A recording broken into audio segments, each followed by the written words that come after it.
आज का पहला क्वेश्चन है, अरण्य का पर्यायवाची शब्द है।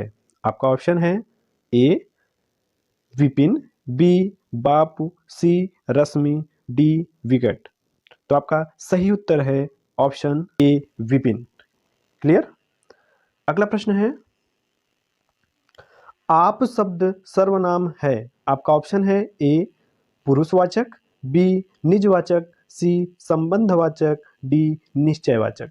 तो आपका सही उत्तर है ऑप्शन बी निजवाचक। क्लियर। अगला प्रश्न है, चराचर का संधि विच्छेद है। आपका ऑप्शन है ए चह धन आचर, बी चर धन अचर, सी चत प्लस अचर, डी चरा प्लस चर। तो आपका सही उत्तर है ऑप्शन बी चर प्लस अचर। क्लियर। अगला प्रश्न है,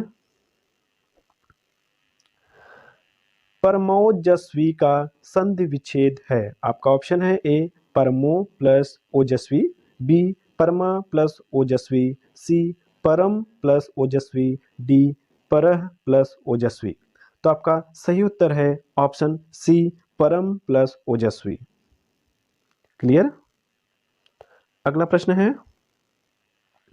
अन्वेषण कौन संधि है। आपका ऑप्शन है ए यण संधि, बी वृद्धि संधि, डी गुण संधि, सी गुण संधि, डी दीर्घ संधि। तो आपका सही उत्तर है ऑप्शन ए यण संधि। क्लियर। अगला प्रश्न है, गजानन कौन सा समास है। आपका ऑप्शन है ए बहुव्रीहि, बी द्विगु, सी कर्मधारय, डी तत्पुरुष। तो आपका सही उत्तर है ऑप्शन ए बहुव्रीहि। क्लियर। अगला प्रश्न है, यज्ञशाला कौन सा समास है। आपका ऑप्शन है ए द्वंद्व, बी अव्ययी भाव, सी तत्पुरुष, डी बहुव्रीहि। तो आपका सही उत्तर है ऑप्शन सी तत्पुरुष। क्लियर। अगला प्रश्न है, रात दिन कौन सा समास है। आपका ऑप्शन है ए द्वंद्व, बी बहुव्रीहि समास, सी अव्ययी भाव, डी तत्पुरुष। तो आपका सही उत्तर है ऑप्शन ए द्वंद्व। क्लियर। अगला प्रश्न है, इतश्री होना मुहावरे का अर्थ है। आपका ऑप्शन है ए शुरू होना, बी समाप्त होना, सी तैयार होना, डी अटल होना। तो आपका सही उत्तर है ऑप्शन बी समाप्त होना। क्लियर।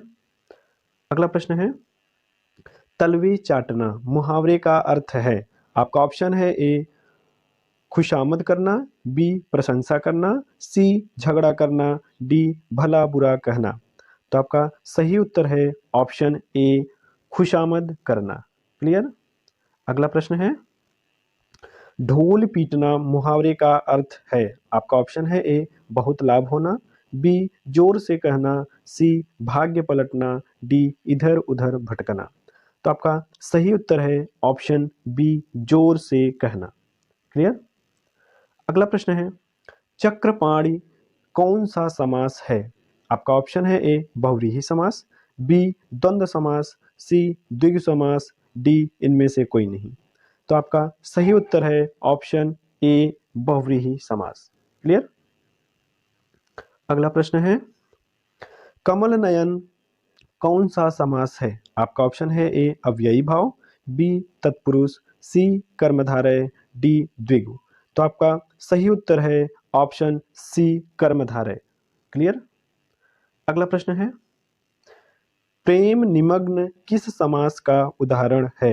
आपका ऑप्शन है ए तत्पुरुष समास, बी बहुव्रीहि समास, सी द्वंद्व समास, डी कर्मधारय समास।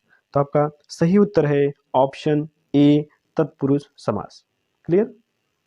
अगला प्रश्न है, जगन्नाथ का संधि विच्छेद है। आपका ऑप्शन है ए जगत प्लस नाथ, सी नय प्लस अन, डी नह प्लस अन। तो आपका सही उत्तर होगा ऑप्शन बी ने प्लस अन। क्लियर। अगला प्रश्न है, पुत्र का पर्यायवाची है। आपका ऑप्शन है ए कुमारी, बी बेटा, सी पोता, डी बेटी। तो आपका सही उत्तर है ऑप्शन बी बेटा। क्लियर। अगला प्रश्न है, पत्थर का पर्यायवाची है? आपका ऑप्शन है ए पाषाण, बी ठेला, सी चक्का, डी कंकर। तो आपका सही उत्तर होगा ऑप्शन ए पाषाण। क्लियर। अगला प्रश्न है, नर का विपरीत विपरीतार्थक शब्द है? आपका ऑप्शन है ए पुरुष, बी व्यक्ति, सी धनी, डी नारी। तो आपका सही उत्तर होगा ऑप्शन डी नारी। क्लियर। अगला प्रश्न है, जिस पुरुष की स्त्री मर गई हो तो उसे क्या कहेंगे? आपका ऑप्शन है ए स्त्री विहीन, बी पत्नी विहीन, सी विधुर, डी नारी विहीन। तो गाइस इस क्वेश्चन का आंसर आप लोग कमेंट बॉक्स में जरूर दीजिएगा। तो गाइस